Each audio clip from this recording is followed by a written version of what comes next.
Assalamualaikum warahmatullahi wabarakatuh. Jadi insyaAllah kita buka majlis kita dengan ummul kitab Al-Fatihah.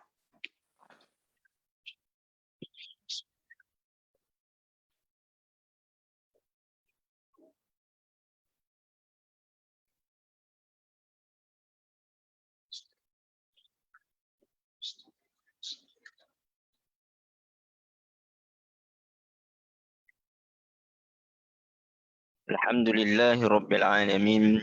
Wassalatu wassalamu ala ashrafil anbiya'i wal mursalin. Wa ala alihi wa sahbihi ajma'in.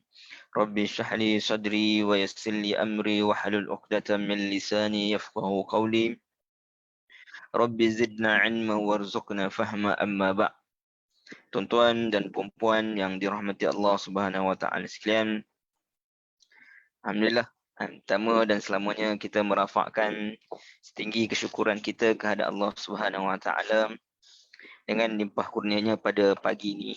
Alhamdulillah dapat lagi kita bersama-sama untuk sambung perbincangan kita berkaitan dengan surah As-Sajdah.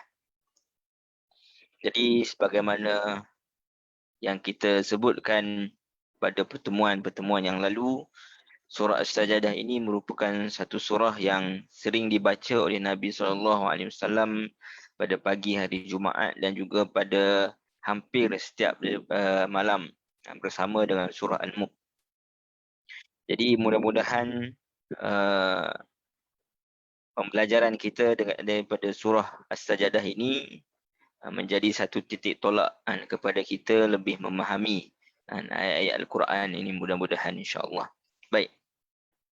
Jadi terima kasih kepada tuan-tuan dan puan yang masih setia bersama. Mungkin kalau yang kata apa, belum masuk ataupun ada hal-hal yang lain, kita doakan kesempatan kepada mereka, dan juga mungkin ada yang tonton kata apa selepas daripada live kelas kita ni, insya-Allah. Sekarang ni pun kita bersyukur pada Allah Subhanahu Wa Taala dalam keadaan COVID sekarang ni yang kita nampak ada progres lah dari sudut semakin baik itu. Jadi mudah-mudahan Allah berikan kepada kita kesembuhan, kesihatan kepada semua daripada kita, sama ada tuan-tuan dalam Zoom Maya ini ataupun yang menonton secara live di FB, insya-Allah. Jadi sama-sama kita kongsikan kepada rakan-rakan kelas pada pengajian pagi ini. Mudah-mudahan lebih ramai yang mendapat manfaat daripada apa yang kita bincangkan, insya-Allah. Baik. Tuan-tuan dan puan-puan yang dirahmati Allah Subhanahu Wa Taala, hari ini kita akan sambung siri yang ke-8 dan kita masih lagi membincangkan ayat yang keempat. 3 siri dah. Jadi ayat yang keempat ini adalah ayat yang menceritakan tentang apa tugasan dakwah Nabi SAW. Setelah dinyatakan tentang risalah ini merupakan risalah yang tidak ada keraguan padanya. Risalah yang mana datang daripada Allah Subhanahu Wa Taala, bukan rekaan Nabi SAW. Dan risalah ini datang dengan tujuan untuk memberikan peringatan. Kerana peringatan itu adalah satu benda yang perlu diulang-ulang kepada manusia. Apatah lagi kalau satu manusia ataupun satu kaum itu telah lama mereka tidak mendapat peringatan. Ataupun telah lama mereka tidak didatangkan orang yang memberikan peringatan kepada mereka. Dan peringatan yang pertama yang dibawa dalam ayat yang keempat ini adalah peringatan tentang mentauhidkan Allah Subhanahu Wa Taala. Jadi Allah Subhanahu Wa Taala memulakan dengan lafaz Allah. Tidak sebutkan bahawa lafzul jalalah ini adalah tujuannya nak mengikat bahawa penciptaan ini, langit dan bumi ini, dia tidak berlaku secara musadafah. Dia tidak berlaku secara sendiri. Tetapi dia adalah bentuk perancangan Allah Subhanahu Wa Taala. Jadi menunjukkan perancangan itu, maka Allah Subhanahu Wa Taala mendatangkan ataupun mencipta langit dan bumi ini dalam 6 masa. Walaupun kalau kita tengok sepatutnya dalam ayat-ayat yang lain Allah Subhanahu Wa Taala sebut Allah boleh ciptakan ataupun boleh melakukan sesuatu lebih aqallu min lamhil basar. Ini lebih cepat ataupun lebih sedikit daripada mata berkelip. Dan dalam surah Yasin Allah Subhanahu Wa Taala sebut bahawa jika Allah Subhanahu Wa Taala sebutkan kun sahaja, maka dia menunjukkan kepada ataupun sesuatu itu boleh terjadi. Tetapi kenapa diikatkan dengan lafzul jalalah? Kerana nak menyatakan bahawa hanya Allah Subhanahu Wa Taala yang mampu. Dan ini menunjukkan bahawa apabila sesuatu itu berlaku dengan arrangement, dengan susunan, dan ada tempohnya, maka mustahil ia berlaku secara bersendirian. Dan kita sebut bahawa lafzul jalalah ini adalah merupakan pusat bagi semua nama Allah Subhanahu Wa Taala. Yang ini di dalamnya terdapat semua nama-nama yang disebutkan, sama ada 99 nama yang kita sebutkan. Sifat-sifat Allah Subhanahu Wa Taala semua terkandung dalam lafzul jalalah. Dan ia juga mempunyai makna ketinggian.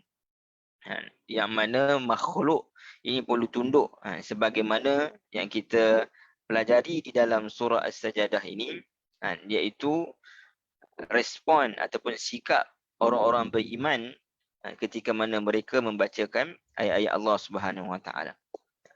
Tema kepada surah As-Sajdah. Baik. Dan kita sebutkan juga berkaitan dengan sedikit perbezaan di antara as-samawat dengan juga as-sama, yang mana yang lebih umum, yang mana yang lebih khusus dan fokus.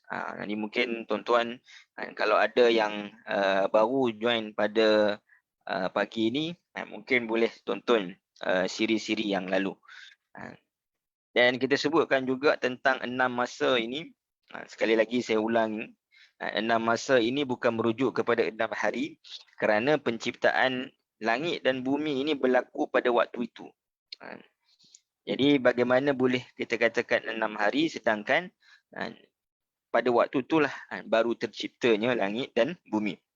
Sedangkan hari-hari yang berlalu memerlukan kepada matahari, perjalanan bulan dan juga perjalanan bumi di atas paksi, bulan mengelilingi bumi. Jadi 6 hari itu bukanlah 6 masa itu bukanlah maksud 6 hari yang kita fahami.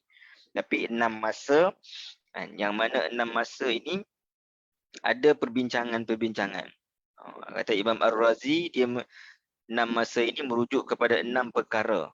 Iaitu di langit ada 2 perkara, di bumi ada 2 perkara, wa ma bainahuma, yang ini di antaranya ada 2 perkara. Perkara itu adalah berkaitan dengan zat dan juga sifat. Jadi saya ada bincangkan pada minggu yang lalu dengan panjang lebar tentang makna sitati ayam. Cuma kita kembali kepada hikmah 6 masa ini adalah untuk menyebutkan bahawa sesuatu perkara itu perlu dilakukan dalam keadaan yang teliti. Terutama perkara-perkara yang sukar. Ini jangan tergesa-gesa. Kita berlumba-lumba itu tak apa, melakukan kebaikan. Nak solat, ini berlumba-lumba melakukan kebaikan. Tapi ketika mana kita melakukan kebaikan, jangan tergesa-gesa.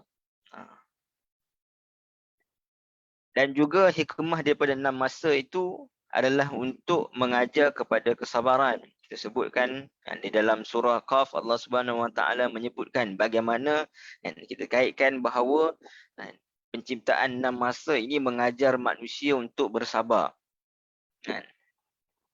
Dan juga kita sebutkan tentang perbincangan ayat-ayat berkaitan dengan kita sebut sebagai ayat-ayat mutasyabihat. Yani summa stawa 'alal 'arsy. Jadi ayat-ayat mutasyabihat ini adalah ayat-ayat yang mana membincangkan tentang sifat-sifat Allah Subhanahu Wa Taala, ada syibih, ada persamaan dengan sifat makhluk, walaupun hakikatnya ia tidaklah sama. Dan kita sebutkan ada 2 cara ulama memahami ayat-ayat mutasyabihat. Satu yang disebut sebagai tafwid, iaitu kita memperakui makna tapi kita tidak membagaimanakan.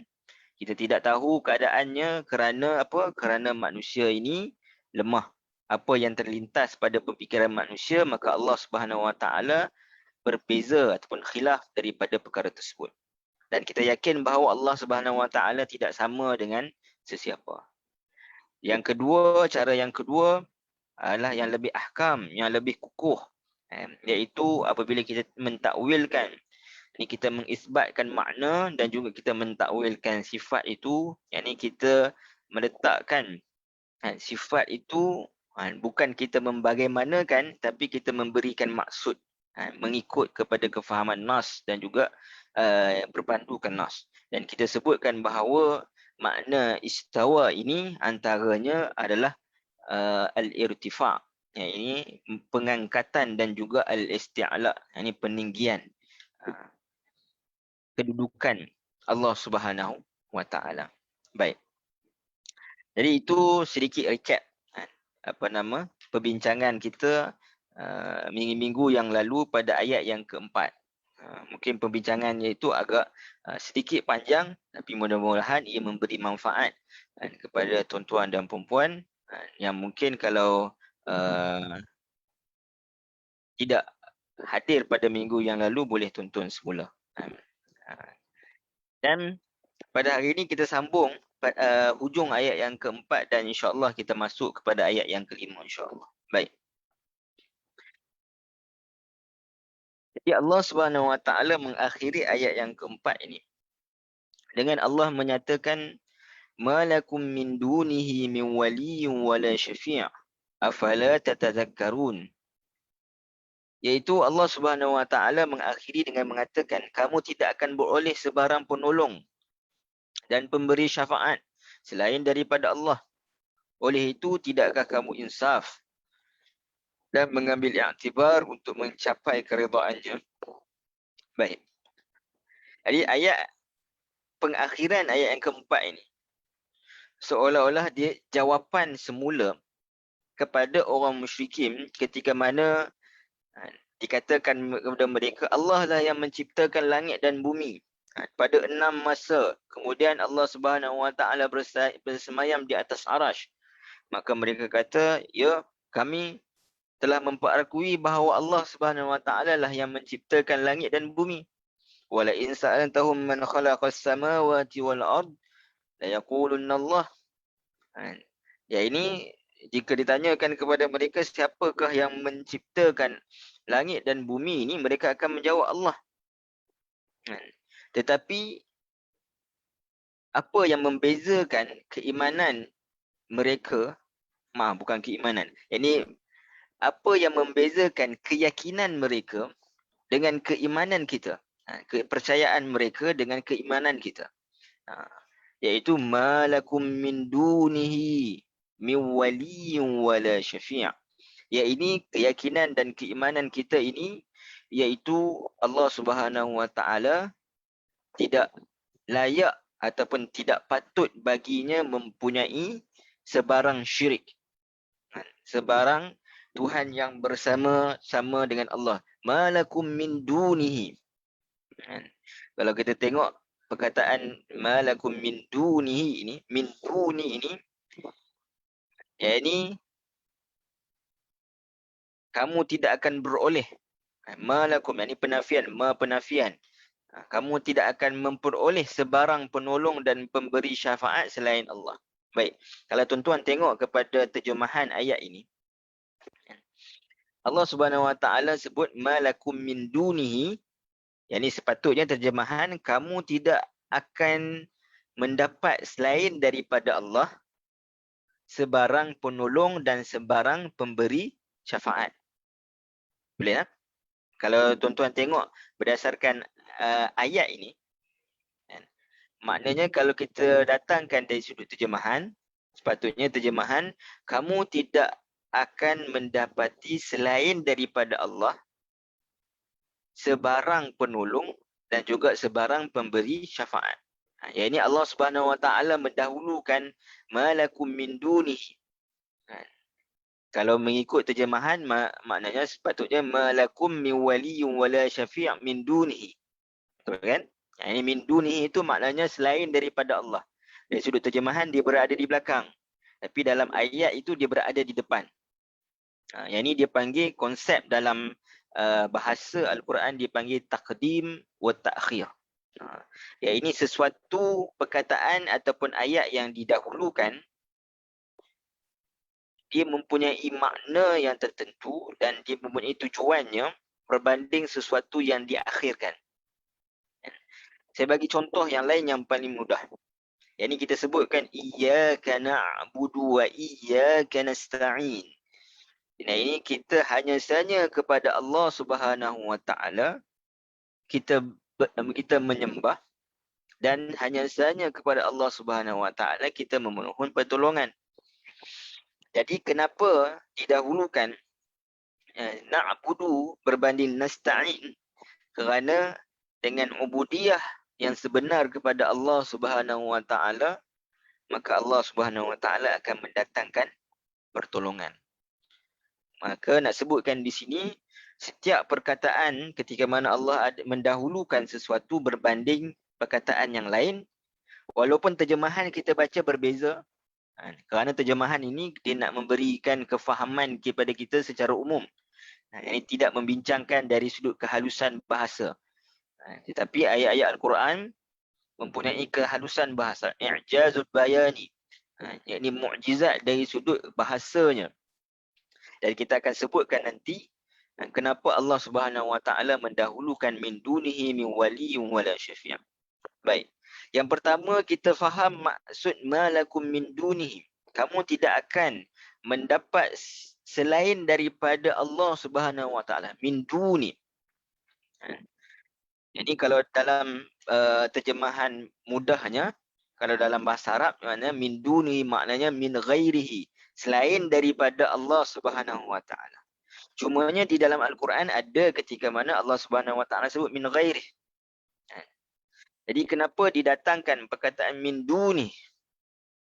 Jadi bila kita tengok dalam penggunaan istilah ataupun penggunaan perkataan itu di dalam bahasa Arab itu sendiri, min dunihi ini bukan sekadar menyatakan bahawa selain daripada Allah, tapi dia juga menunjukkan kepada sesuatu yang berada di atas, yang berada di bawah, yang berada di depan dan yang berada di belakang. Jadi kalau tuan-tuan tengok di sebelah kanan, itu adalah contoh-contoh ayat yang menggunakan perkataan dun yang saya bawa daripada kamus. Contoh, kalau kita katakan bahawa as-sama'u dunak, ini langit itu dunak, yang ini menunjukkan kepada duna ini merupakan arahnya itu adalah atas. Ini langit itu berada di atas kamu. As-sama'u dunak. Kalau kita mengatakan dunal maq'ad hirrun, ini di bawah bangku itu ada kucing. Ini kita belajar sedikit bahasa Arab. Saya nak terangkan dulu penggunaannya dan saya nak akan sebutkan kenapa Allah Subhanahu wa taala gunanya istilah itu dalam Al-Quran. Yang ini menunjukkan kepada perkataan yang sama dun, tetapi dia menunjukkan kepada arah bawah. Yang ini menunjukkan bawah daripada bangku itu ada kucing yang mungkin sedang tidur. Kau ada dun ni. Ini seorang yang mana dia duduk di depannya. Ini kau ada duduk dun ni menunjukkan kepada ia berada di depan orang tersebut. Ataupun ra'a tariq dunah, ini melihat jalan di hadapannya. Kau ada dun ni maknanya yang duduk di belakang, yang duduk di belakang. Kau ada dun ni. Boleh juga maknanya yang duduk di depan, tapi saya nak maksudkan kepada yang duduk di belakang. Sebab ra'a tariq dun ni yang ini menunjukkan kepada yang dia nampak jalan di hadapannya. Baik. Jadi kenapa saya bawakan contoh-contoh ayat ini dengan perkataan du ni? Yang ini nak sebutkan kepada kita betapa tidak ada selain daripada Allah Subhanahu Wa Taala, Tuhan yang mana selain daripada Allah Subhanahu Wa Taala tidak layak dan juga tidak ada selain daripada Allah Subhanahu Wa Taala. Sama ada Tuhan itu di atas, maknanya lebih tinggi kedudukan daripada Allah Subhanahu Wa Taala, mustahil. Ma'azubillah. Ataupun di bawah, yang ini menunjukkan kepada adanya perantaraan. Kan ini berlaku kan? Yang orang musyrikin mereka bukan tidak mempercayai Allah, tetapi mereka mengadakan syirik bagi Allah Subhanahu Wa Taala. Dalam Al-Quran sebut mereka mengatakan kami buat asnam ini, buat berhala ini untuk mendekatkan diri kepada kamu. Ini maknanya mereka menyembah berhala sebagai perantara. Kerana mereka nak sesuatu benda yang boleh nampak ataupun yang boleh dilihat oleh mata. Jadi nak sebutkan sesuatu yang lebih tinggi pada Allah Subhanahu Wa Taala, di atas Allah Subhanahu Wa Taala tidak ada. Yang menunjukkan bukan di atas, bukan kedudukan ya. Jadi bukan orang kata tempat, maknanya kedudukan. Lebih tinggi daripada Allah Subhanahu Wa Taala tidak ada. Di bawah Allah Subhanahu Wa Taala, yang ini menunjukkan kepada perantaraan antara manusia dengan Allah Subhanahu Wa Taala tidak ada. Kita ini sebagai hamba Allah Subhanahu Wa Taala, sebenarnya hubungan kita dengan Allah Subhanahu Wa Taala adalah hubungan yang terus. Maknanya tidak ada sebarang sekatan-sekatan. Sekatan yang ada itu adalah hijab daripada kemungkinan dosa-dosa kita. Maka untuk mengangkat sekatan-sekatan tersebut adalah kita beristighfar, kita mohon taubat pada Allah Subhanahu Wa Taala. Sebab itu selain daripada mungkin kalau kita selalu berjumpa dengan orang-orang soleh sebagai contoh kan, ini kita minta mereka mendoakan kepada kita, kepada anak-anak kita. Kita patut dan perlu juga kita sendiri berdoa kepada Allah Subhanahu Wa Taala. Kerana sebenarnya antara setiap hamba Allah Subhanahu Wa Taala semua daripada kita. Baik hamba yang bertakwa ataupun mungkin kita sebagai hamba pendosa. Yang mana kita ini tidak ada hijab kita dengan Allah Subhanahu Wa Taala. Yang kita maknanya kita tak perlukan perantara. Cuma dari sudut kadang-kadang kita minta orang soleh berdoa, bukan bermakna kita berantara dengan dia, tetapi kita disebut dalam istilahnya adalah tawasul. Yang ini kita mengharapkan mereka yang lebih soleh, yang dekat hubungan dengan Allah Subhanahu Wa Taala, Allah perkenankan doa mereka untuk kita. Tapi asalnya kita dengan Allah Subhanahu Wa Taala ini tidak ada sekatan. Maka Allah Subhanahu Wa Taala menafikan sesuatu benda yang berada di bawah ataupun yang berada di depan. Ya, ini maknanya yang mendahului setiap sesuatu itu tidak ada yang lain kecuali Allah Subhanahu Wa Taala. Kalau kita tengok dalam Al-Quran, perkara-perkara yang berkaitan dengan sains, yang kita tengok kurun yang kemudian ini, kurun 19, 20, 21 ini, abad 20-21 ini baru menjumpai perkara-perkara berkaitan dengan sains. Sedangkan Allah Subhanahu Wa Taala terlebih dahulu ke hadapan. Kerana Allah Subhanahu Wa Taala Maha mengetahui. Bahkan sesuatu perkara berkaitan dengan hari akhirat, hari kiamat, bahkan di mana masir, ini pengakhiran kehidupan kita pun Allah Subhanahu Wa Taala telah mengetahui. Sesuatu yang telah berlaku, yang berada di belakang kita, ini belakang daripada sesuatu yang telah berlaku, kesemuanya atas izin Allah Subhanahu Wa Taala. Maka kita tengok perkataan min dunihi ini menunjukkan penafian secara total adanya Tuhan selain daripada Allah Subhanahu Wa Taala. Daripada mana-mana bentuk ataupun daripada mana-mana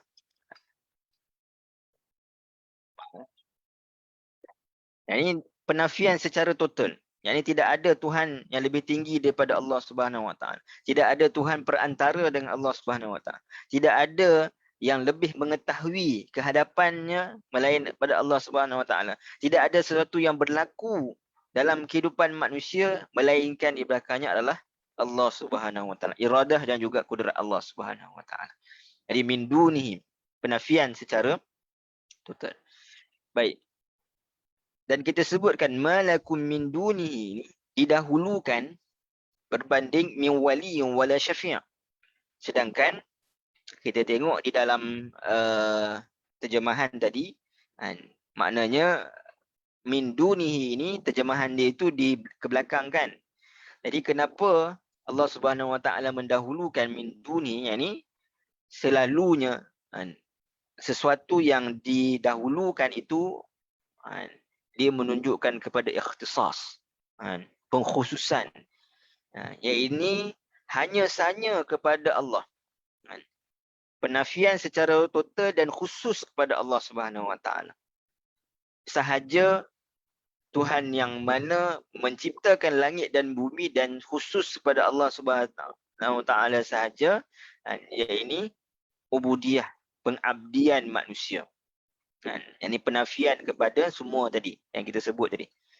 Penafian kepada ada yang lebih tinggi ataupun ada yang di bawah ataupun ada yang terkehadapan ataupun ada yang mengetahui ataupun di sebalik sesuatu perkara yang terjadi selain daripada Allah. Maka penafian itu adalah penafian secara total dan ia khusus bagi Allah Subhanahu Wa Taala sahaja. Dua sifat yang penting iaitu waliyun wa syafi'. Allah sahaja yang sebutkan waliyin dan juga syafi'. Sebagaimana yang kita sebut dalam surah Al-Baqarah. Allahu waliyul ladzina amanu yukhrijuhum minadh dhulumati ilan nur. Ini Allah Subhanahu Wa Taala disebutkan sebagai waliyun. Bagi orang-orang beriman yang mengeluarkan manusia daripada kegelapan kepada cahaya. Ini disebutkan Allah menunjukkan sama macam kita belajar. Allahul ladzi khalaqas sama. Ini menunjukkan kepada pengkhususan bagi Allah Subhanahu. Allah sahajalah yang mana kita ini menjadikan Allah Subhanahu Wa Taala sebagai waliyun. Baik, apa makna wali dan apa makna syafi' dan apa perbezaan di antara kedua-duanya? Baik. Jadi bila disebutkan malakum min dunihi min waliyyin wala syafi'. Jadi perkataan waliyin ini merujuk kepada ikatan. Ini perjanjian ataupun qarabah. Ini kedekatan ataupun kerabat.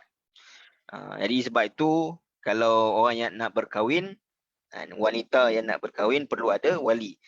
Ini siapa yang terikat dengan wanita tersebut untuk menyerahkan wanita tersebut kepada bakal suami. Ini kerabat, qarabah, ini orang yang paling dekat. Ini bapaknya. Baik. Dan al-wala, yakni al-wala ni adalah orang yang memberi wala. Ini yakni kita lah. Maaf. Al-wala ni adalah orang yang ataupun sesuatu perkara yang dijadikan sebagai waliyun. Yakni lazimnya al-wala memberi bantuan dan menghalangi keburukan bagi al-maula. Jadi al-maula ni maknanya kita. Al-maula ni kita manusia yang mana kita menjadikan Allah Subhanahu Wa Taala sebagai waliyun dan Allah itu disebut sebagai al-wala. Jadi makna al-wala ini ataupun al-wali ini adalah sesuatu yang kita bergantung kepadanya untuk memberikan bantuan dan menghalangi keburukan. Kerana sifat al-wala itu macam sifat wali lah. Jadi kenapa perlu adanya wali ni? Kerana untuk dia nak serahkan anak perempuan dia kepada bakal suami ni, takkan dia nak serahkan kepada orang yang dari sudut pengetahuan dia lah. Walaupun manusia ni memanglah orang kata apa, ada kelemahan kan. Yang ni dari sudut pengetahuan dia takkan dia nak bagi kepada orang sebarangan yang dah diketahui buruk ni. Kalau diketahui buruk selepas kahwin tu lain cerita lah. Kan. Tapi nak sebutkan pada permulaan dia nak lepaskan anak perempuan dia kepada bakal suami dia tu, maka mesti dia paling kurang dia cek latar belakang. Kan. Tengok bagaimana. Kan. Jadi maknanya sifat al-wala itu, orang yang diberikan kewalian kepadanya adalah sifat dia untuk memberikan bantuan. Jadi nak memberikan manfaat, nak memberikan kebaikan kepada maula. Dan seharusnya nak menghalangi segala keburukan-keburukan. Adapun asy-syafi' yang mana maksudnya al-wasit, yakni pertengahan di dalam menunaikan hajat, sama ada menolak keburukan ataupun memberikan manfaat. Jadi kalau kita nak faham apa perbezaan di antara al-waliyin dengan asy-syafi', ini adalah nak sebutkan waliyin ini menunjukkan kepada kekuatan yang tidak ada tandingan. Asy-syafi' yang menunjukkan kepada sesuatu yang terjadi itu berdasarkan kekuatan ni tadi. Baik, saya ulang. Jadi kalau kita nak membezakan kenapa Allah Subhanahu Wa Taala sebut waliyyun wala syafi', ini sudah tentu ada perbezaan di antara waliyin dan syafi', walaupun dari sudut mungkin makna terjemahan mungkin atas kelemahan saya sendiri. Yang makna terjemahan tu kita nampak macam lebih kurang sama, memberikan bantuan ataupun menunaikan hajat dan nak menolak keburukan dengan memberikan manfaat. Tetapi lebih dalam kita melihat al-waliyin ini adalah sifat Allah Subhanahu Wa Taala yang menunjukkan kepada tidak ada kekuatan selain daripada Allah Subhanahu Wa Taala. Dan asy-syafi' tidak ada sesuatu yang terjadi melainkan dengan izin Allah. Itu pembezaan dia. Saya ulang sekali lagi.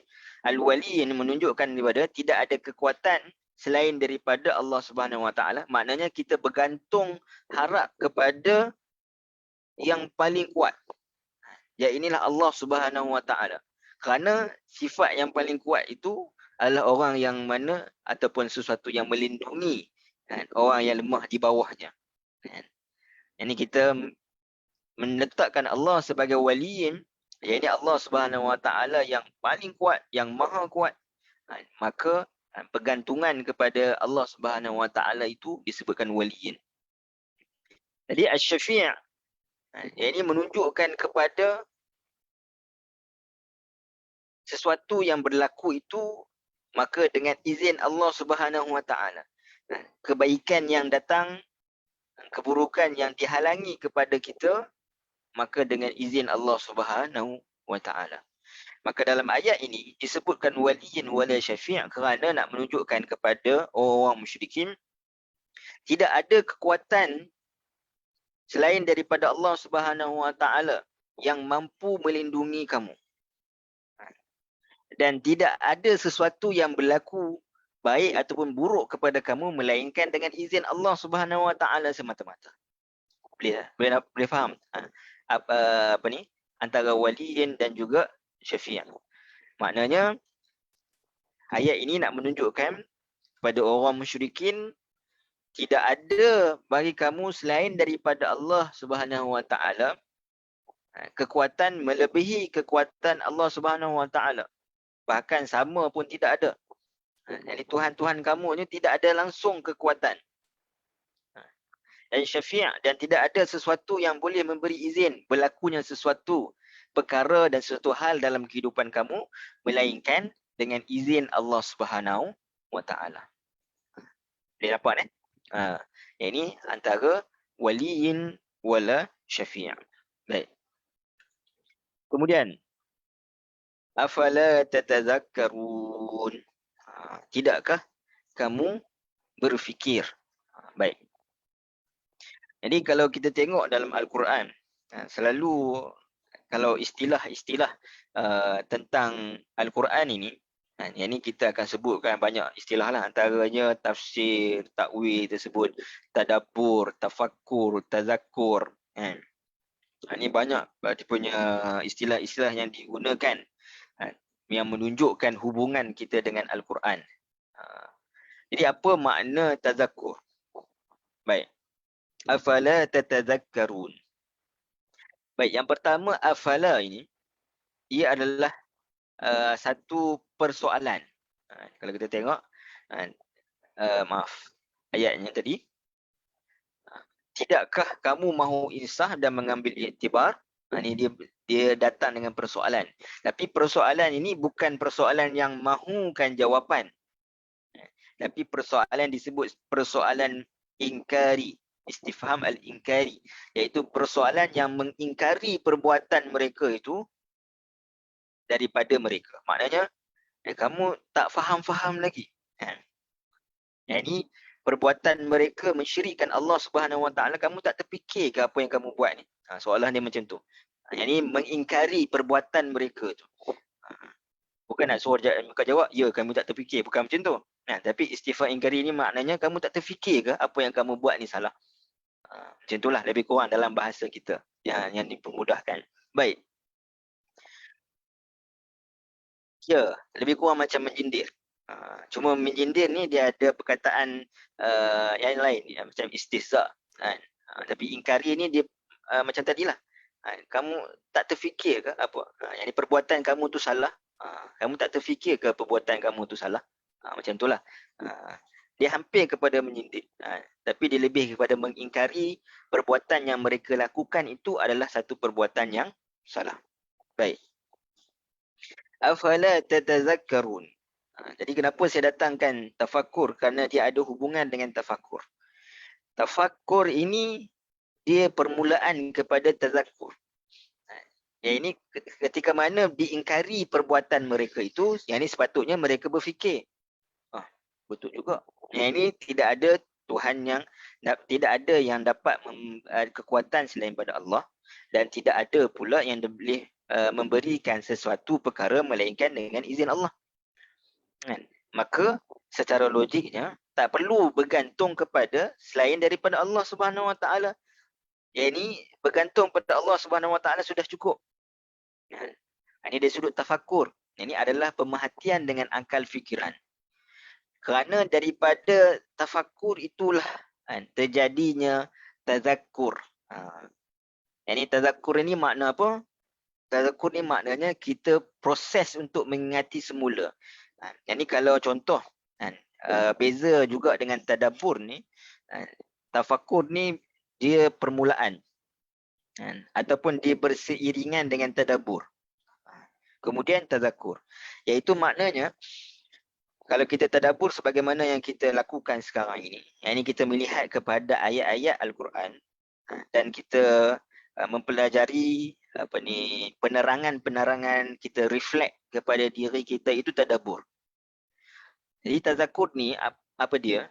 Iaitu ketika mana kita menghadapi satu masalah ataupun kesukaran, kita mengingati apa yang kita pelajari dalam tadabbur dan apa yang kita fikir tafakkur. Boleh faham? Maknanya tazakkur ini kita menghadirkan semula. Kita menghadirkan semula apa yang kita pernah pelajari. Sebab tu saya sebut tazakkurnya maknanya proses untuk kita mengingati semula. Sebab itu dalam Al-Quran, Allah Subhanahu Wa Taala sebut dalam surah Sad, ayat 29. Afala yatadabbaruna al-Quran. Bukan ayat tu. Liyatadabbaru ayatihi wa liyatadhakkara ulul albab. Ini tadabbur dan juga tazakkur. Ini kita tadabbur, sekarang kita tadabbur, kita faham tentang ayat-ayat Allah Subhanahu Wa Taala. Tetapi bila kita menghadapi situasi yang memerlukan kita kepada kekuatan, maka kita teringat balik tentang apa yang telah kita pelajari. Maka itu yang disebut sebagai tazakkur. Faham tuan-tuan? Jadi maknanya di sini sebutkan, bukankah pada sebelum ini, sebelum ayat surah As-Sajdah ini Allah dah sebutkan tentang bahkan ayat-ayat yang sebentar tadi, khalaqas samawati wal ard, kamu dah disebutkan kamu perlu berfikir dengan akal fikiran yang waras. Dan Allah Subhanahu Wa Taala dah nyata tidak ada yang dapat menolong kamu di dunia, baik di dunia maupun di akhirat. Maka kamu tidakkah mengingati semula perkara tersebut yang menyebabkan kamu nak beriman pada Allah Subhanahu Wa Taala. Sebab tu kalau kita tengok terjemahan yang dia kata, oleh itu tidakkah kamu mahu insaf? Bila kita insaf ni maknanya kita fikir balik apa yang kita buat, kita fikir balik, kita teringat balik peringatan-peringatan. Kan? Maka kita ambil iktibar. Sebab tu dia disebut terjemahan itu maknanya tidakkah kamu mahu insaf? Maknanya insaf, kita terfikir balik dan kita teringat balik peringatan-peringatan tersebut untuk mengambil iktibar untuk mencapai keredaan Allah. Maka disebutkan afala tatadzakkarun. Baik. Boleh tuan-tuan Baik, kalau ada soalan boleh kemukakan soalan di ruang chat ataupun soalan di di live chat kita. Nanti saya tengok sekejap kalau ada soalan. Okey. Tak ada soalan setakat ni. Baik. Kita sambung pada ayat yang kelima. Allah Subhanahu Wa Taala sebut pada ayat yang kelima, yudabbirul amra minas sama'i ilal ardi summa ya'ruju ilayhi fi yawmin kana miqdaruh alf sanatin mimma ta'udun. Allah Subhanahu Wa Taala yang mentadbir.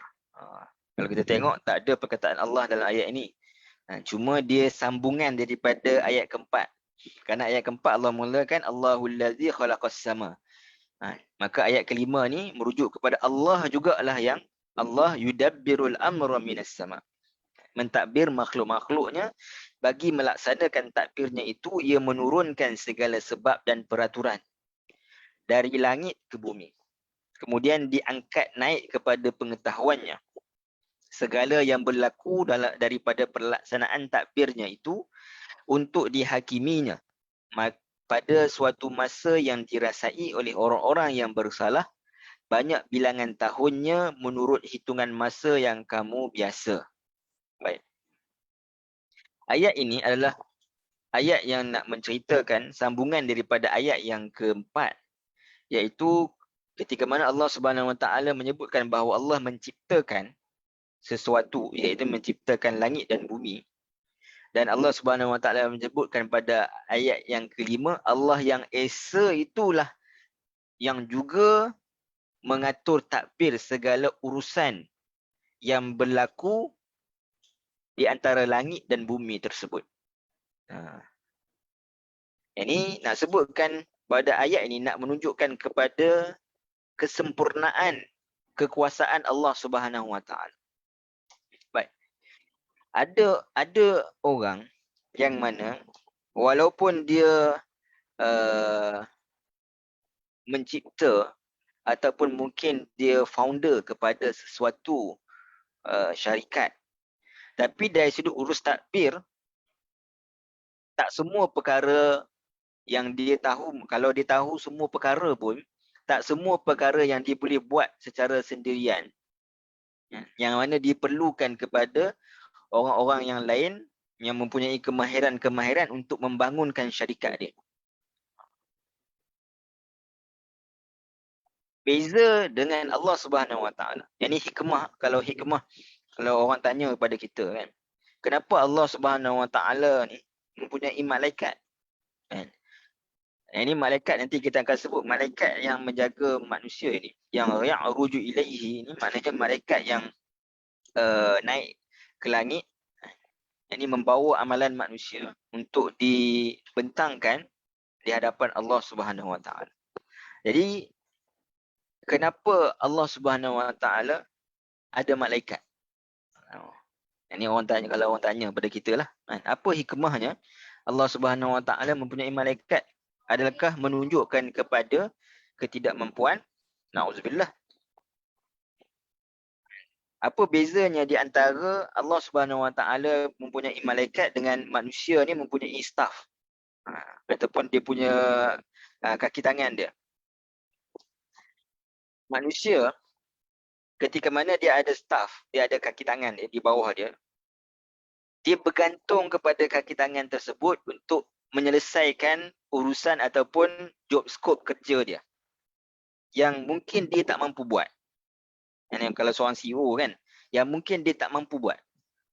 Contoh, kata CEO ni selalunya dia dalam hal-hal yang besar. Mungkin kalau ada program macam program kita kan, nak buat berkaitan dengan link ke, nak buat poster ke, nak urus dari sudut teknikal dan sebagainya, mungkin orang lain.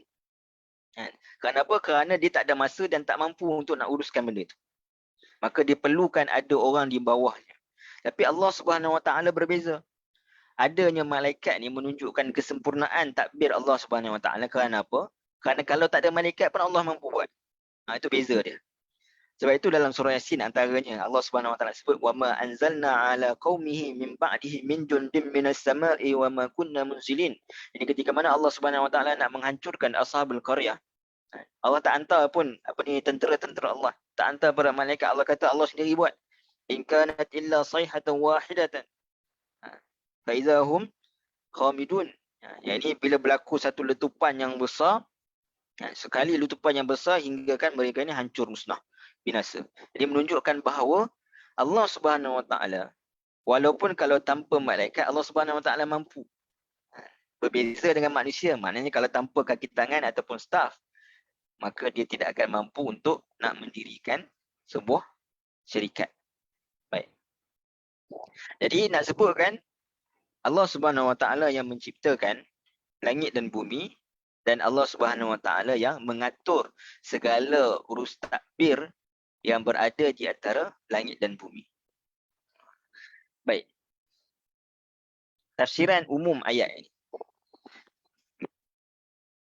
Baik, sambungan daripada pemberitahuan ini daripada ayat yang keempat. Allah Subhanahu Wa Taala memberitahu dialah yang menciptakan langit dan bumi serta tidak ada kekuatan selain daripada Allah. Min waliyin. Malakum min dunihi min waliyin. Tidak ada kekuatan selain daripada Allah. Dan tidak ada yang berlaku melainkan dengan izin Allah. Wala syafi'in. Maka dia menguatkan lagi dengan pemberitahuan.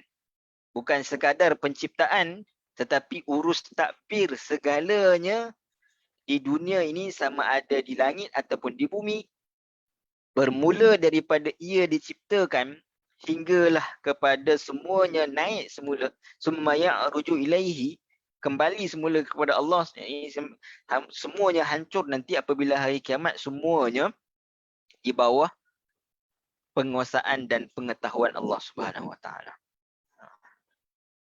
Jadi manusia, walaupun tadi kita sebut dengan syarikat yang besar, kadang-kadang dia tidak urus takbir itu, bukan dia sendiri yang melakukan urus takbir itu. Maka diperlukan pertolongan. Tapi Allah tidak. Allah mencipta langit dan bumi dan Allah sendiri yang mengurus takbir langit dan bumi. Dan semuanya tidak terlepas daripada pengetahuan Allah Subhanahu Wa Taala. Tambahan lagi.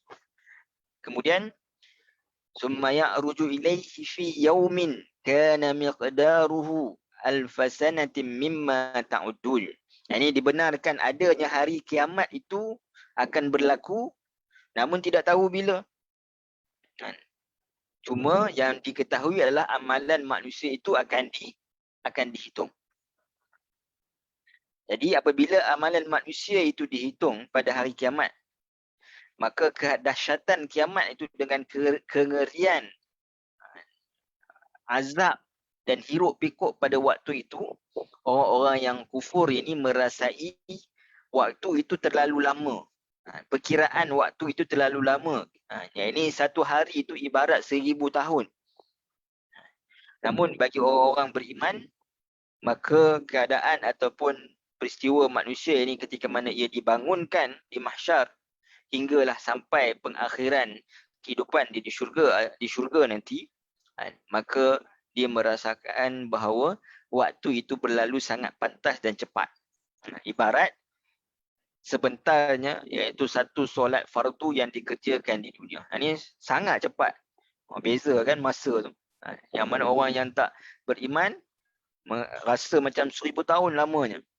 Tapi orang yang beriman maka rasa macam solat fardu. Kita solat fardu ni kalau paling-paling lama kita katakanlah, kalau 15 minit tu pun lama dah. Kan? Selalu dalam 7 ke 10 minit. Yang ni kalau 15 minit kata paling lama 15 minit. So semua yang berlaku tu berlaku dalam masa 15 minit berbanding orang yang tak beriman. Yang ni berlaku dalam masa 1000 tahun. Yang ni untuk sehari. Yang ni yang disebutkan tafsir umum ayat ini yang disebutkan dalam Al-Munir. Yang ni Syekh Wahbah Zuhaili. Baik. Itu secara umum, gambaran umum. Maknanya dalam ayat ini Allah Subhanahu Wa Taala nak sebutkan bukan sekadar Allah Subhanahu Wa Taala yang menciptakan pada ayat yang keempat, tapi Allah yang menguruskan takbir. Dan urus takbir Allah Subhanahu Wa Taala tidak akan terlepas satu apa pun yang dilakukan oleh manusia. Semuanya akan dihitung.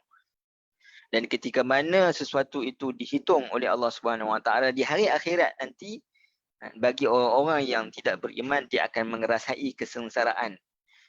Kesengsaraan ini bukan bermula daripada dimasuk ke dalam api neraka, tidak. Yang ini bermula daripada dalam kubur dan kemudian ketika dibangunkan juga, yang ini berada di dalam padang mahsyar tu rasa sangat lama. Kita bayangkan kalau kita nak pergi ada urusan di bank ke mungkin kan. Mungkin ambil masa kadang sampai sejam, 2 jam. Itu pun kita dah rasa lama dah. Sedangkan kita nak buat urusan yang memudahkan kita. Ini kan pula dah lama dan tahu selepas daripada lamanya menunggu itu perasaan tersebut, maka pengakhirannya itu adalah pengakhiran yang buruk. Na'udzubillah. Jadi mudah-mudahan Allah Subhanahu Wa Taala menjauhkan kita daripada orang-orang yang kufur dan juga ingkar akan arahan dan perintah Allah Subhanahu Wa Taala. Baik, kita pergi kepada ayat. Allah Subhanahu Wa Taala menyebutkan yudabbirul amra minas sama'i ilal ardi. Yang ini tadbir, urusan tadbir Allah Subhanahu Wa Taala. Tadbir ni kalau dari sudut maksudnya, yang ini pemikiran untuk membuahkan perbuatan yang tekun pada permulaan hingga kepada pengakhiran. Maknanya tadbir ni dabbara, yang ini kita sebut tadabbur kan. Jadi tadabbur itu dia perlu antaranya adalah menggunakan pemikiran aras tinggi, iaitu dengan kita banyak bertanyakan soalan dan sebagainya. Mungkin Ustaz Yusof ada sebut tentang tentang bagaimana kaedah tadabbur. Jadi antaranya adalah kita kena gunakan pemikiran ini sama ada dengan pembacaan daripada kitab tafsir dan sebagainya untuk kita keluarkan ibrah-ibrahnya itu. Ini pemikiran untuk membuahkan perbuatan. Kerana tadabbur ini dia tidak hanya berada pada akal manusia tapi dalam perbuatan. Ini pada permulaan hingga kepada pengakhiran. Itu dari sudut bahasa lah. Jadi maknanya di sini yudabbiru ni menunjukkan kepada perbuatan yang dilakukan oleh Allah Subhanahu Wa Taala akan kehidupan manusia daripada permulaannya hingga pengakhiran. Semuanya Allah Subhanahu Wa Taala uruskan di bawah takbir kuasa Allah Subhanahu Wa Taala. Al-amra, yang ini menunjukkan kepada sesuatu perkara yang terkait kedudukan dan susunannya. Ini disebut dengan kata nama khas at-ta'rif, memberi makna cakupan keseluruhan perkara. Ini al-amru ni mudah bahasanya adalah setiap urusan lah.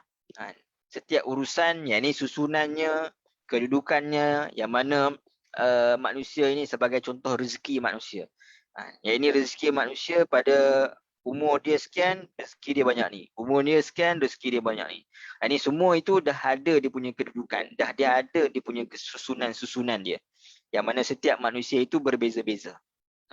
Jadi yang sebut yudabbirul amri ini menunjukkan bahawa Allah Subhanahu Wa Taala ini melakukan ataupun menguruskan takbir alam ini, dan bukan sekadar menguruskan tapi al-amru, ia ini menunjukkan menguruskan dengan penuh ketelitian dan penuh tersusunnya. Dan disebutkan at-ta'rif. At-ta'rif maknanya kata nama khas, alif lam. Al-amru tu menunjukkan makna istighraqiyah, yakni merujuk kepada semua perkara. Semua perkara. Yang menunjukkan tidak ada satu pun terlepas daripada Allah Subhanahu Wa Taala. Macam dalam hadis sebut kan, bila manusia ini dalam perut janin, dalam perut seorang ibu, maka selepas dia ditiupkan roh, maka dia akan ditulis dia punya rezekinya, pengakhirannya dan sebagainya. Maknanya sebelum daripada lahir lagi seorang manusia itu, Allah Subhanahu Wa Taala dah tahu dah apa pengakhiran kehidupan dia. Maknanya kalau tahu pengakhiran, permulaan segala yang berlaku di tengah-tengah tu semua Allah Subhanahu Wa Taala tahu. Kerana semua berada di bawah urus takbir Allah Subhanahu Wa Taala. Dan menariknya, pada waktu ni Allah Subhanahu Wa Taala guna perkataan apa? Yudabbirul amra minas sama. As-sama, yang mana saya sebutkan pada minggu yang lalu ataupun 2 minggu yang lalu. Beza antara as-sama dan juga as-samawat. As-sama ni adalah singular. As-samawat ni adalah plural.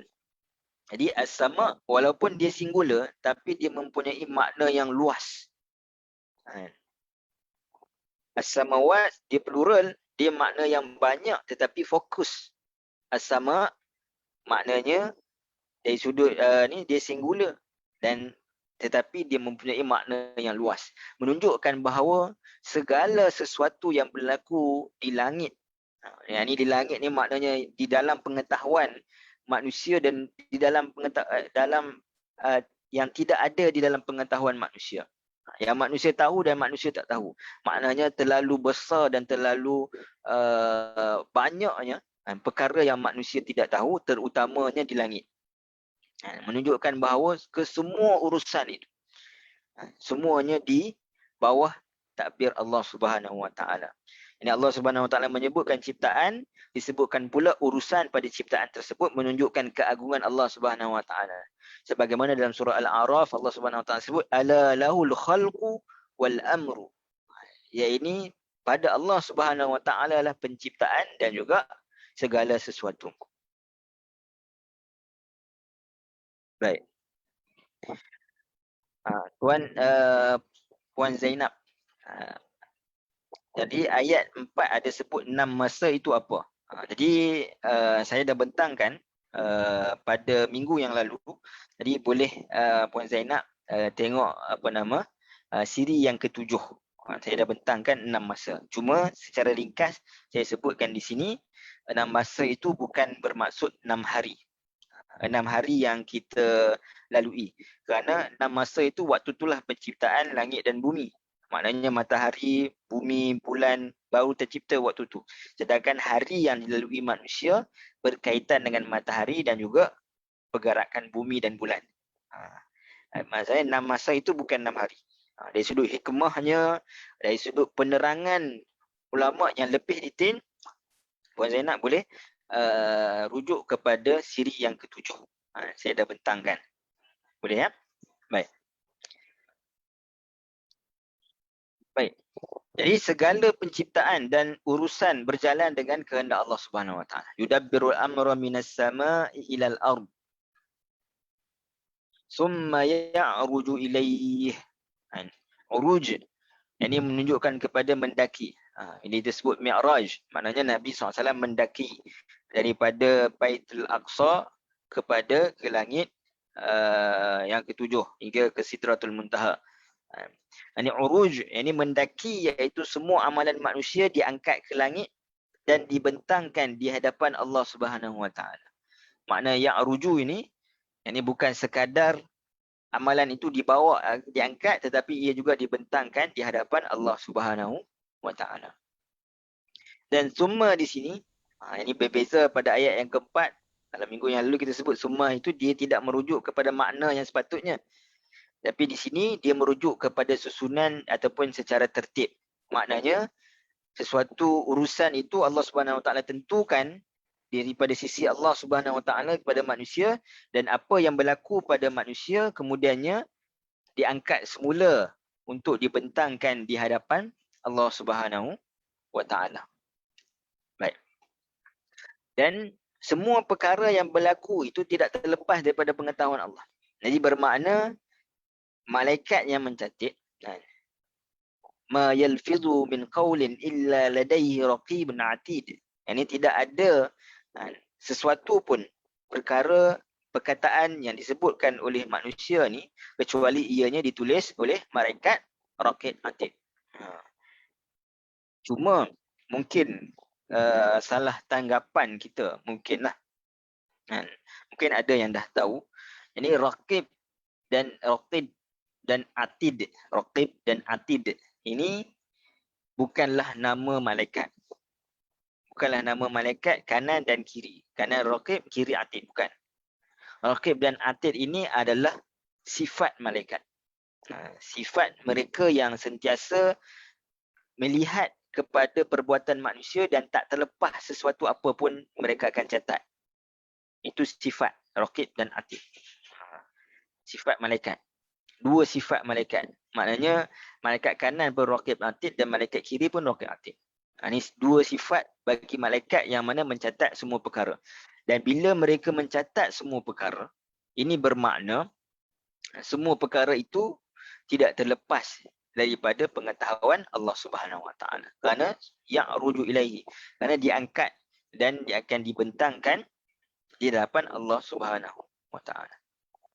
Jadi kalau dalam bahasa mudahnya ibarat pelaporan lah. Ini melaporkan apa yang dilakukan oleh malaikat.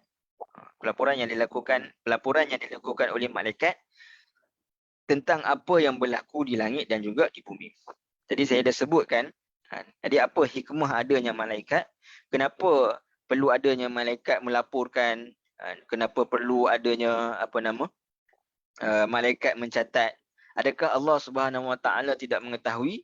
Sedangkan Allah dah tahu dah apa yang manusia buat daripada sebelum dilahirkan sampai pengakhiran kehidupan manusia ni, Allah dah tahu dah.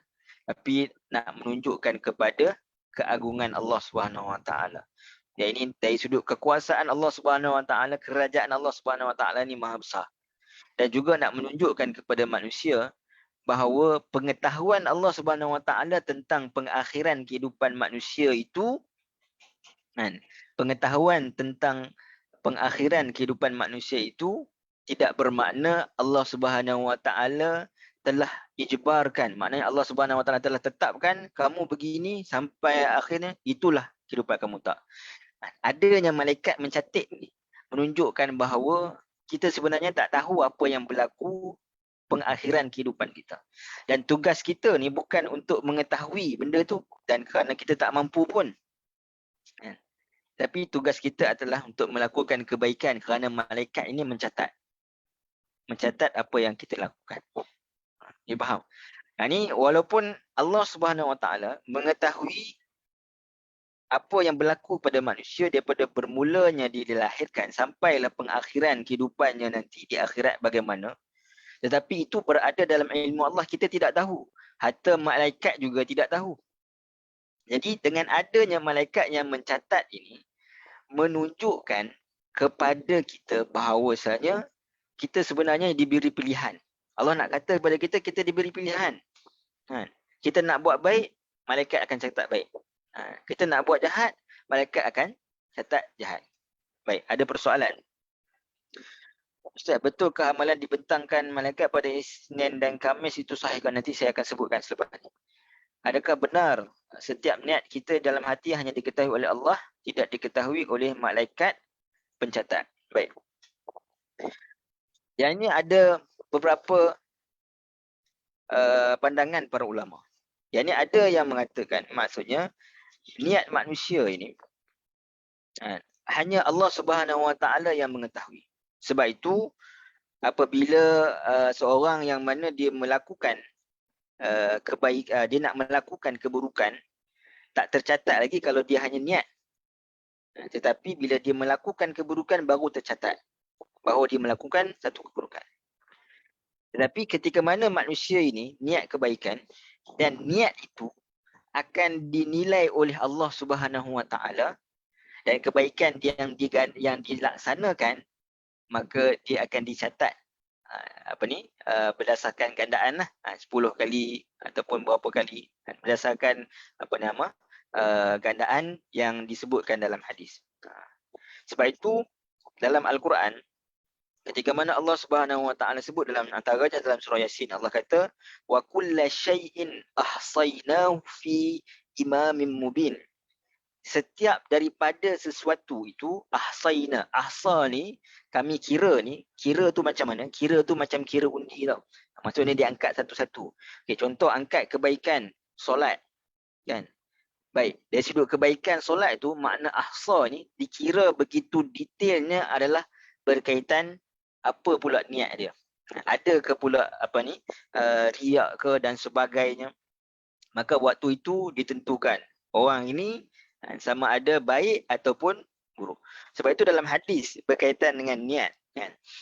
Ada manusia yang ini di dunia yang mana dia berjihad. Dia berjihad. Ada manusia yang mana dia baca Al-Quran yang baik, bacaan yang baik. Tapi di hari akhirat ketika mana dia berhadapan di hadapan Allah Subhanahu Wa Taala, kebaikan-kebaikan yang tercatat itu Allah tak kira. Sebab apa? Kamu nak berjihad ni sebab apa? Sebab nak mengatakan kamu ni hebat, kamu ni berani. Kamu baca Quran sebab apa? Nak dapatkan populariti ataupun nak kata kamu ni orang yang mahir dalam bacaan Quran sebagai contoh. Lagi nak sebutkan bahawa niat itu pengetahuan apa yang berada di dalam hati itu diketahui oleh Allah Subhanahu Wa Taala. Baik. Yang kedua, tadi saya sebut ada juga ulama yang mengatakan bahawa niat ataupun niat ini adalah salah satu daripada amalan yang diketahui malaikat. Ada amalan yang tak diketahui malaikat ini yang tak catat antaranya adalah puasa. Kerana dalam hadis Allah Subhanahu Wa Taala sebut as-siyam kullu Allahumma salli ala Muhammad kullu amalin ibni Adam lahu illa siyam fa ana ajzi bi au kama qala Nabi SAW. Yani setiap daripada amalan kebaikan anak Adam itu pada dia. Maknanya dicatatkan dalam bukunya. Kecuali puasa. Ini puasa ini Allah Subhanahu Wa Taala tentu. Kerana puasa kita berpuasa ni dia tak ada ukuran yang jelas. Puasa ni sejauh mana pahala Allah Subhanahu Wa Taala nak berikan. Yang tu yang tak diketahui malaikat. So dia ada beberapa pandangan lah. Cuma pada anda sendiri pandangan yang lebih tepat adalah pandangan yang pertama. Kalau pernyataan ini adakah benar setiap niat kita dalam hati hanya diketahui Allah, tidak diketahui oleh para malaikat, maka ya. Saya jawabkan ya. Kerana malaikat ni akan menulis setiap apa yang zahir dan kerana dalam Al-Quran pun Allah Subhanahu Wa Taala sebut bahawa Allah Subhanahu Wa Taala sahaja yang mengetahui apa yang berada lima fis sudur, apa yang berada di dalam hati manusia. Dan apa yang berada dalam hati manusia itu akan dicatat. Walaupun nampak banyak amalan kebaikan, tapi bila bawa di akhirat, maka semua amalan tu rugi ataupun burn sebabkan niat kita yang tak betul. Maknanya niat itu tapi niat ni kita kena faham, niat ni adalah hanya Allah yang tentukan, bukan kita. Bila kita tengok orang bagi ataupun derma, tu niat nak riak lah tu. Ini bukan kita yang tentukan. Tapi Allah Subhanahu Wa Taala yang tentukan. Baik. Okey, persoalan. Adakah semua amalan akan diangkat ke langit ataupun amal yang soleh sahaja yang diangkat ke langit? Summa ya'ruju ilaihi.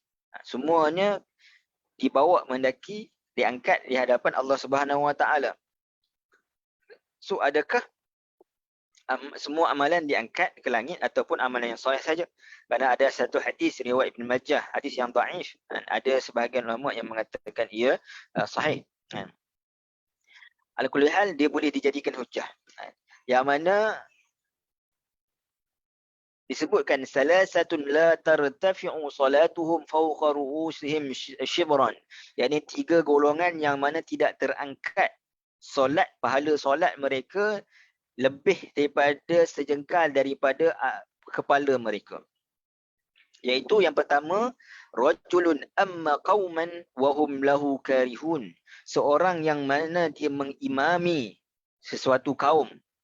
Imam ini bukan bermakna imam dalam solat semata-mata, tapi orang yang menjadi pemimpin bagi sesuatu kaum. Wa hum lahu karihun. Tetapi orang membenci dia. Maknanya dia menjadi pemimpin tetapi dia tidak menggunakan kepimpinan yang diperolehi itu untuk kepada orang yang di bawah, orang yang dipimpin, hingga kan menimbulkan rasa tidak puas hati, rasa benci yang dipimpin kepada pemimpin. Itu yang pertama. Sebab itu berat menjadi pemimpin ni, bukan mudah. Yang kedua, wa mar'atun batat wa zawjuha 'alayha sakhitun.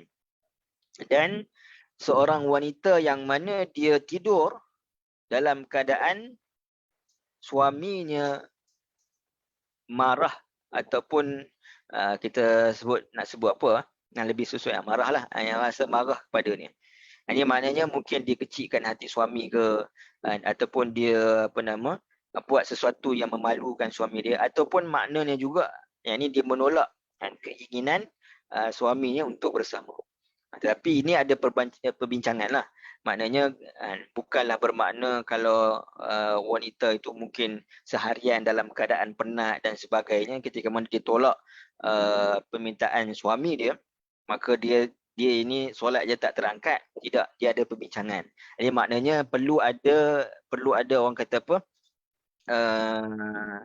check and balance lah di antara suami dan juga isteri. Perlu ada common sense. Yang ini kalau tengok isteri dah penat seharian dan sebagainya, dia pun kena ada common sense. Maknanya dia ada dalam situasi dia. Wa akhawani mutasariman, dan dua orang saudara yang bergaduh. Wa akhawani mutasariman, yang bergaduh ataupun yang memutuskan silaturahim. Jadi ada tiga. Jadi hadis ni adakah membawa makna hanya amalan soleh sahaja yang terangkat? Apa makna la tartafi'u? Jadi nak sebutkan pada kita, semua amalan ini yu'raju. Semua amalan ini dibawa balik ke hadapan Allah Subhanahu Wa Taala dan dibentangkan. Makna terangkat ini adalah terangkat untuk menjadi pemberat kepada timbangan dia. Maknanya terangkat di sini, adakah ia dikira sebagai solat yang baik? Itu maknanya terangkat.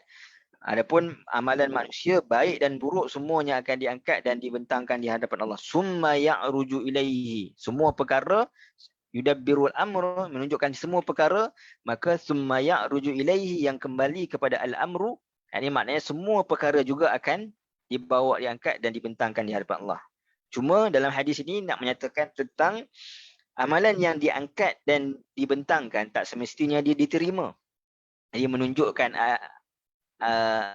hadis ini merujukkan kepada amal yang diterima oleh Allah Subhanahu Wa Taala itu hanyalah amal yang soleh. Solat, kita solat diangkat solat kita dan dibentangkan, tapi tak semestinya diterima. Maka kalau diterima pula, dia ada level-level dia. Orang yang khusyuk berbeza dengan orang yang banyak solat yang hanya memenuhi rukun. Maka itu ada perbezaan-perbezaan. Baik. Ini pertanyaan tadi. Adakah malaikat amalan manusia akan dibentangkan pada hari Isnin dan hari Khamis itu? Jadi dia bukan hadis sahih, tapi dia hadis hasan. Tapi maknanya dia boleh jadikan hujah lah. Baik. Manusia ni, amalan manusia ni akan diangkat oleh Allah Subhanahu Wa Taala sebanyak 3 fasa. 3 fasa. Ataupun bukan 3 kali lah, 3 fasa lah. Yang ini ada setiap hari, ada by mingguan, dan ada juga by tahunan. Yang mana amalan manusia yang akan diangkat pada setiap hari, iaitulah pada pagi dan juga pada petang.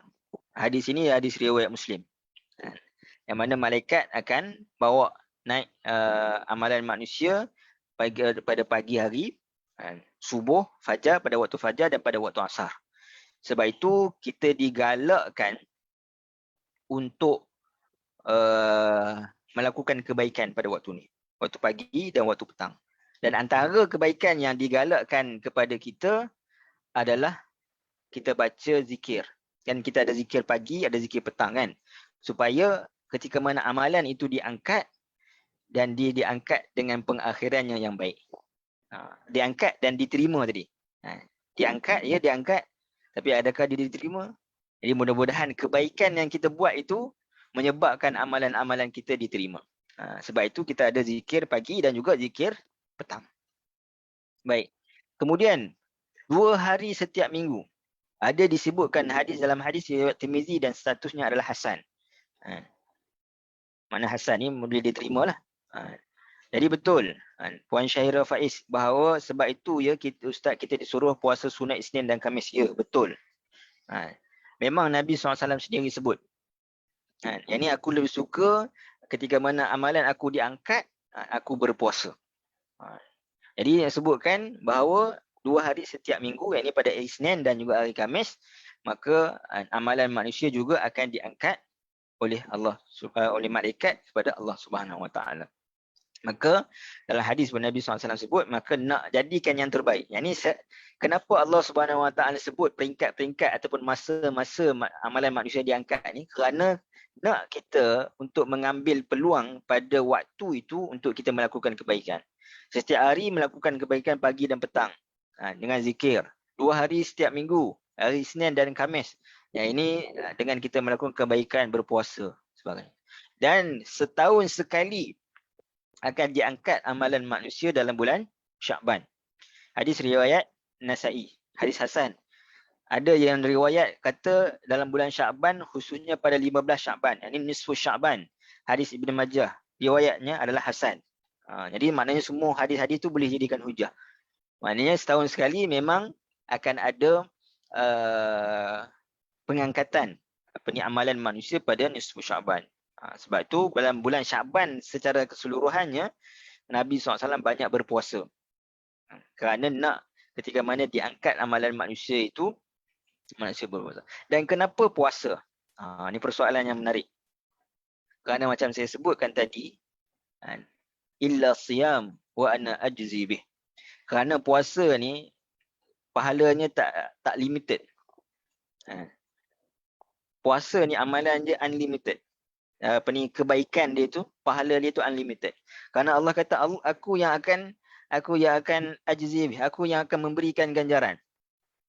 Allah tak sebut macam solat 27 kali, tak sebut sedekah walaupun banyak sedekah kan, sampai 700 kali ganda, bahkan lebih pada itu, banyak. Tapi puasa ni Allah Subhanahu Wa Taala tak sebut, menunjukkan kepada unlimited. Ini dia sudut tak ada had pahala yang Allah Subhanahu Wa Taala berikan pada orang yang berpuasa. Baik, soalan tadi maknanya. Okey. Kalau malaikat atid dan rakib itu adalah nama sifat, sama juga yang lain ke? Munkar, nakir dan nama-nama lain itu semua sifat juga ke? Terima kasih Ustaz. Tidak. Munkar dan nakir adalah malaikat, nama malaikat. Munkar dan nakir adalah nama malaikat. Tapi sebutkan munkar dan nakir ni bukan nama malaikat khusus. Maknanya bukan satu malaikat nama munkar, satu malaikat nama nakir. Tak. Dia nama semua malaikat yang tanyakan soalan di dalam kubur disebut munkar nakir. Maknanya bukanlah malaikat munkar ni satu, malaikat nakir ni satu, tak. Malaikat munkar nakir ni adalah nama malaikat yang bertanyakan ataupun yang menyoal manusia di dalam kubur.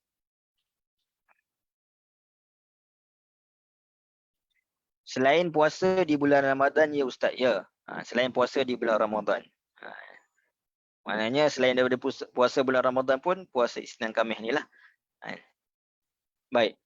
Fi yaumin kana miqdaruhu alf sanatin mimma ta'udun. Jadi kalau kita tengok yang diangkat kepada Allah Subhanahu Wa Taala dan proses itu dia berlaku selama 1 hari. Yang 1 hari kadarannya itu adalah 1000 tahun. So kenapa 1 hari sama dengan 1000 tahun? Kerana kata Ibn Ashur, banyaknya perkara yang perlu diharungi. Nah, ini sebelum sampai kepada akhir destinasi. Yang sebutkan kepada kita, kita baru berada di sini. Yang ni kita nak lalui ni. Yang ni satu persatu ni. Maknanya kehidupan akhirat itu lebih panjang. Memang lebih panjang dan bahkan di infinity. Dan ini dia tidak ada pengakhiran. Maka sebab itu, satu hari itu dirasakan sangat lama. Kerana banyaknya perkara yang nak diharungi. Dan diharungi pula dalam keadaan ketakutan, kengerian. Sebab itu tadi kita sebut dalam tafsiran secara umum tadi, bahawa perasaan itu dia hadir, perasaan lama itu dia dirasai oleh orang-orang yang kufur. Adapun orang-orang yang beriman, maka ia berlaku dalam satu tempoh yang singkat dan juga menyenangkan. Ini maknanya kalau kita tengok di sini, selepas daripada kematian manusia, manusia akan masuk ke alam kubur, kemudian berlakunya kiamat, kehancuran alam semesta, kemudian berlakunya hari kebangkitan, kemudian dihimpunkan ke dalam pandangan di padang mahsyar. Kemudian dalam keadaan ini sebelum daripada manusia ini pergi kepada dihisap, adakah manusia ini mendapat syafaat ataupun tidak. Kemudian sebab apa? Sebab di padang mahsyar ini, dalam satu hadis Nabi SAW, ketika mana manusia berada di padang mahsyar ni, manusia ni akan berada dalam keadaan kelang kabut. Semua nak cari syafaat, perlindungan di padang mahsyar. Sebab itu antara perlindungan yang Allah Subhanahu Wa Taala sebutkan dalam hadis, yang ini 7 golongan itu. 7 golongan yang mendapat perlindungan daripada Allah Subhanahu Wa Taala. Selain daripada itu, adalah dalam hadis yang panjang yang menceritakan tentang syafaat daripada Nabi SAW. Syafaatul uzma. Ini boleh tengok dalam hadis Nabi SAW, syafaat yang besar, paling-paling besar. Kerana manusia pada hari ini semua nak pergi pada mahsyar, ketika mana pada mahsyar ni semua manusia ni nak mencari para anbiya supaya mendapatkan syafaat. Mula-mula manusia akan pergi kepada Nabi Adam, sebab Nabi Adam ini adalah Abul Anbiya. Kemudian Nabi Adam suruh pergi kepada Nabi Nuh, Nabi Nuh suruh pergi kepada Nabi Musa, Nabi Musa suruh pergi kepada Nabi Isa, dan sekali Nabi Isa suruh pergi kepada Nabi SAW. Dan ketika mana pergi kepada Nabi SAW, barulah mendapat, Nabi SAW sebutkan bahawa orang yang beriman itu, orang yang melafazkan la ilaha illallah itu, maka diberikan syafaat kepadanya. Hadis itu adalah riwayat Bukhari, tak silap saya. Hadis yang panjang lah kalau saya nak sebutkan. Kemudian baru manusia dihisapkan, dihitung amalan. Dan ini dihisap ni maksudnya dia dihitung amalan, maka diserahkan kitab amalan. Dan kemudian mizan sampai kepada telaga, kemudian naik kepada sirat, dan akhirnya menuju kepada sama ada syurga dan neraka. Maknanya perjalanan itu dia sangat panjang. Maka sebab itu nak mengharungi, kita bayangkan orang yang mana berada dalam alam kubur ini saja, wa'izubillah, mudah-mudahan Allah jauhkan daripada kita, dia dah merasai kesengsaraan. Ini nak dibangkitkan, dalam surah Yasin ada cerita yang detail. Saya ada sebut dalam siri surah Yasin, bagaimana manusia ini dibangkitkan pada mahsyar kelak. Kemudian ini maknanya setiap daripada satu checkpoint, kita kata checkpoint lah kan, dilalui dengan penuh kesengsaraan. Mana tidak rasanya satu hari itu sama juga 1000 tahun. Baik. Makna lain bagi ayat fi yaumin kana miqdaruhu alf sanatin mimma ta'udun, ini maknanya dia berkait dengan potongan ayat sebelumnya, iaitu yudabbirul amra minas sama ila al-ard summa ya'ruju. Ini urus takbir dan terangkatnya urusan manusia itu berlaku dalam masa satu hari. Fi yaumin. Maknanya kalau kita baca ayat itu, yudabbirul amru minas sama'i ilal ardi summa ya'ruju ilaihi fi yaumin. Nanti. Ini apa yang turun kepada manusia dan apa yang naik kepada Allah Subhanahu Wa Taala berlaku pada setiap hari. Macam kita sebut dalam hadis tadi, berlaku pada setiap hari. Yang mana hari itu bersamaan dengan 1000 tahun. Ini dia berkaitan dengan hal manusia di dunia. Sebab apa? Perjalanan antara amalan manusia dan terangkatnya ia ke langit adalah 500 tahun perjalanan. Ini dah sebut mana yudabbirul amr. Allah Subhanahu Wa Taala menurunkan urusan dan juga takbir urusnya, peraturan-peraturan perjalanan daripada penurunan itu adalah 500 tahun. Dan perjalanan untuk mengangkat semula amalan manusia itu 500 tahun.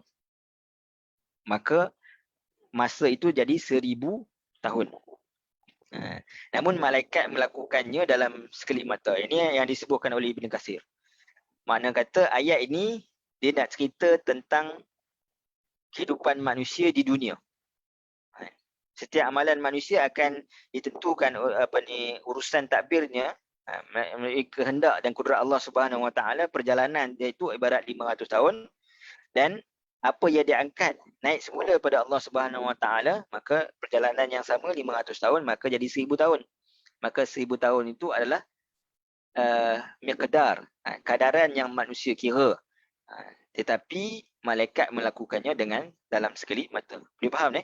Jadi maknanya tadi tafsiran yang pertama tadi dia berkaitan dengan satu perkara yang berlaku di hari akhirat. Yang kedua, dia berlaku di dunia. Benda yang berlaku di dunia setiap hari kehidupan manusia. Baik. Cuma persoalan terakhir sebelum kita tutup. Ini iaitu 1000 tahun ataupun 50,000 tahun. Karena dalam surah Al-Ma'arij Allah Subhanahu Wa Taala sebut ta'rujul malaikatu war-ruh ilaihi fi yaumin kana miqdaruhu 50,000 sanah.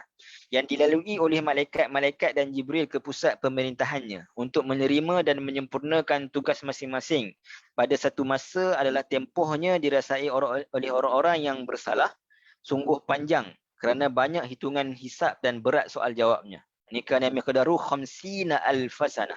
Walaupun terjemahannya dia tak sebutkanlah 50,000 tahun. Disebut sungguh panjang sahaja. So macam mana kita nak faham? 1000 ke 50,000? Baik. Kalau kita faham secara apa yang disebutkan oleh Ibn Katsir, maknanya 1000 tahun itu dalam ayat surah As-Sajdah ini menunjukkan hal yang berlaku di atas dunia. Maka ayat dalam surah Al-Ma'arij ayat yang keempat ini adalah peristiwa yang berlaku pada hari kiamat.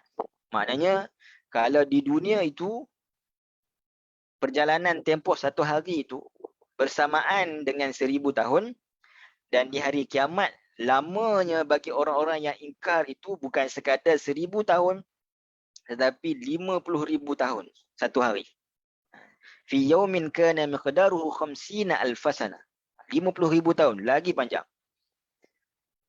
Yang kedua, kalau kita katakan satu hari itu sama dengan 1000 tahun, yang dirasai oleh orang-orang yang ingkar. Tadi yang saya sebut pandangan Ibn Ashur yang pertama ni.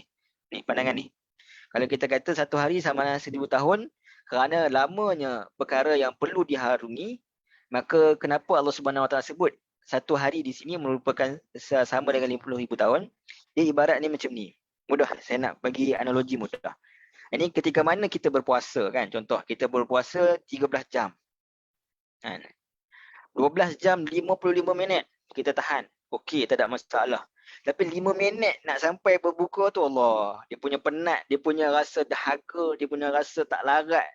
Dan macam-macam lagi lah rasa 5 minit je. Rasa macam lagi panjang daripada 13. Ni maknanya apa? Maknanya orang musyrikin, orang-orang yang kufur pada Allah Subhanahu Wa Taala, mereka merasai tempoh masa itu dia bukan terhenti satu hari sama juga 1000 tahun, tak. Semakin lama mereka nak melalui ni, semakin lama mereka rasa. Mula-mula rasa satu hari sama macam 1000 tahun. Kemudian 2000, 3000, 4000, 5000. Makin lama sebab semakin dekat kepada pengakhiran ini, semakin terasa lamanya waktu itu hingga kepada satu hari itu sampai rasa macam 50,000 tahun. Itu maknanya. Boleh faham ni? Saya ulang sekali lagi. Kalau kita ambil pendapat pertama, iaitu satu hari sama juga 1000 tahun. Yang ini menunjukkan kepada hari yang dirasai oleh orang-orang yang kufur di hari akhirat. Bermakna satu hari sama dengan 1000 tahun itu dia tak terhenti satu hari 1000 tahun. Tak.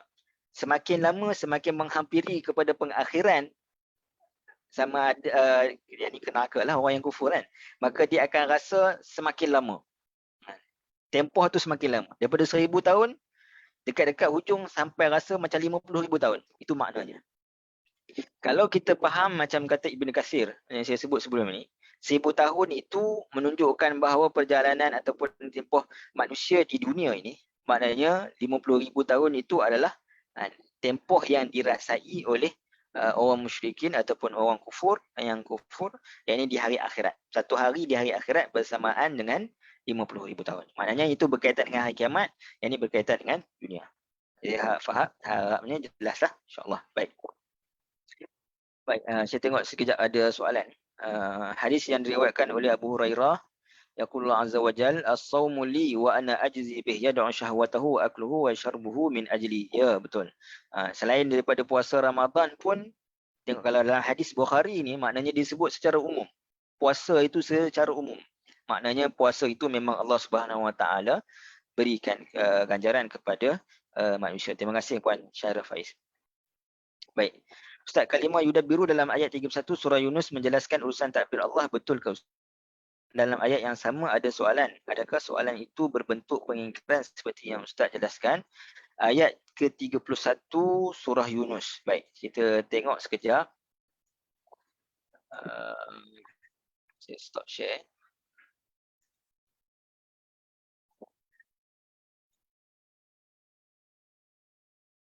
Surah Yunus ayat 31.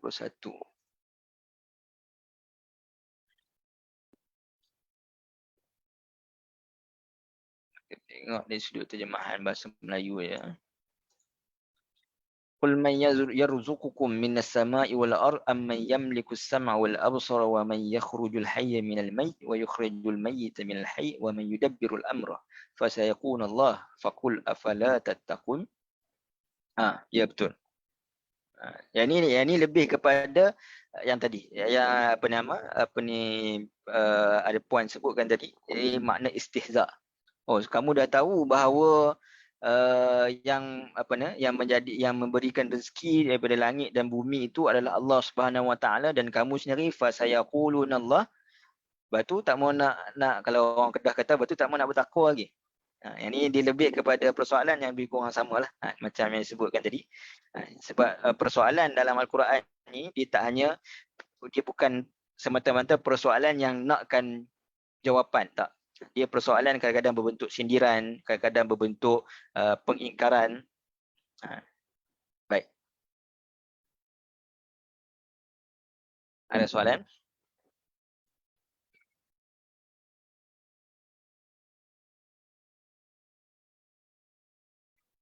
So kalau soalan ini tanya, adakah soalan itu berbentuk pengingkaran? Ini boleh jadi kepada pengingkaran, dan juga dia lebih kepada istihza lah. Yang ini dipanggil sebagai sindiran. Dah tahu dan kamu sendiri kata bahawa Allah lah yang mana fasayaqulun Allah. Jadi kamu tak mau lagi bertakwa. Kamu sendiri kata dan kamu buat benda yang melawan dengan apa yang kamu kata. Baik. Ada soalan? Ni kalau tengok dalam soalan. Baik, kalau tak ada soalan, kita dah lebih masuk insya-Allah. Apa yang baik itu datang daripada Allah Subhanahu Wa Taala. Yang lemah kurang itu pada diri saya sendiri. Saya mohon ampun pada Allah Subhanahu Wa Taala dan minta maaf kepada tuan-tuan. Aqulu qauli hadza wa astaghfirullah li wa lakum. Assalamualaikum warahmatullahi wabarakatuh. Waalaikumsalam. Terima kasih Ustaz.